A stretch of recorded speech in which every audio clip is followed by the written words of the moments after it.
Alright, so this is just a commentary track that I'm going to very hastily put into this video because, as you can probably tell, this battle video has no sound. And a lot of the other videos that I'm going to upload, about 4 more in MT6, don't have sound, and I don't know why. Well, I do know why, but, I don't want to have to explain it. So I figured instead of just uploading and, just having no sound or having some, music in the background, I just figured I would, talk a bit about the battles that I've, recorded here. These are some of the first battles that I've ever actually recorded in MT6, which is kind of crazy considering it's almost been out for almost 2 years. It's probably the worst kept secret in the world, but I've had a lot of issues with this game, and it took me a really long time to sort of get over it and start actually playing the game and treating it like something, new and different.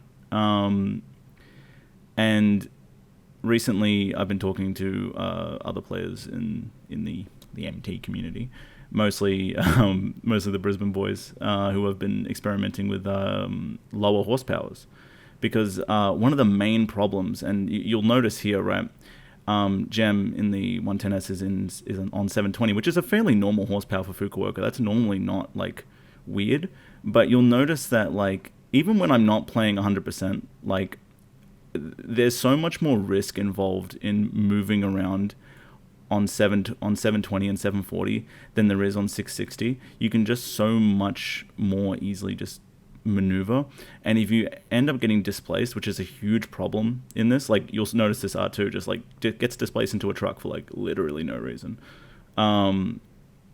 It's such a huge problem when people just boost you, because the boost transfer in this version is just unbelievable. I have no idea why it's so weird.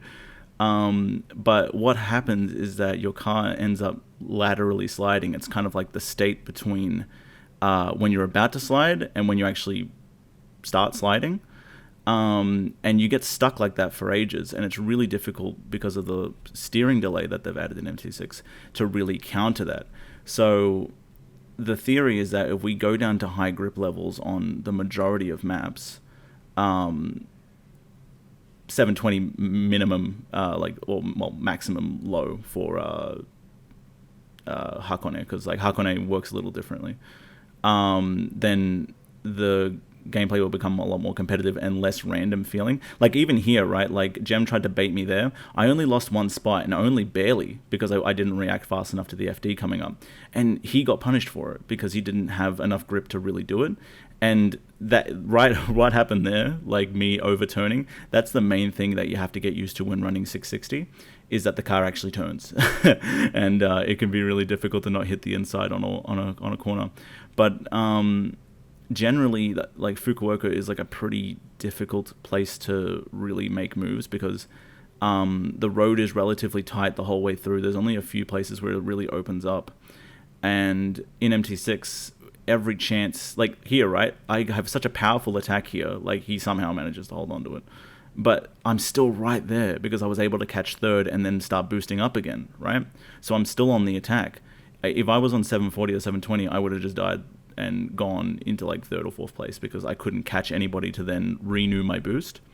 And that's one of the main things that this that MT6 is missing, because everybody is kind of floating around the course. It's really difficult to kind of build boost up by stopping the person behind you, without it turning into a slide that slows you down.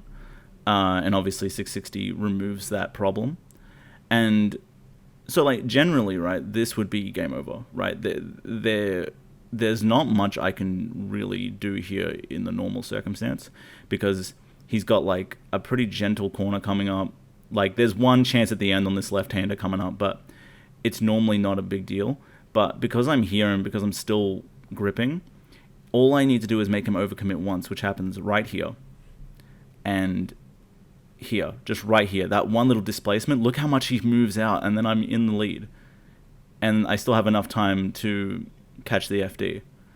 So yeah, that's the first commentary. I'll be commentating 4 other videos. And yeah, I hope this makes up for no sound.